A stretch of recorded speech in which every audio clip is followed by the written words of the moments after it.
Handa na ang atin ito coalition sa kanilang pagbabalik sa West Philippine Sea bilang bahagi ng kanilang civilian mission. May ulat on the spot si Oscar Oida. Oscar!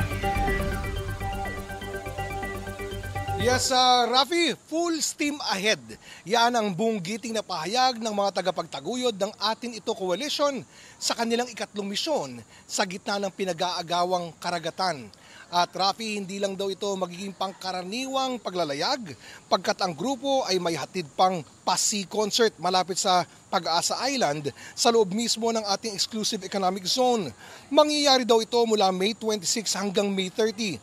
Sa isirigwang press con ngayong umaga dito sa Quezon City, iprinisenta ng Atin Ito Coalition ang mga local artists na magpe-perform sa nasabing makasaysayang sea concert for peace sa West Philippine Sea.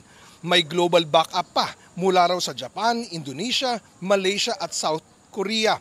Present din sa press con ang mga bagong halal na mababatas na sina Chel Diokno at si Representative Percy Sendana para suportaan ang adhikain. Isusulong din umano dito ang mandatory teaching ng West Philippine Sea history sa mga paaralan para mapalaganap ang totoong impormasyon. Kailangan daw ayon sa coalition na sa kabila ng tensyon, ang tugon ay hindi galit kundi tugtugin. Sa gitna ng pang-api, ang sagot ay di takot kundi tapang at himig ng pagkakaisa. Rafi? Maraming salamat, Oscar Oida.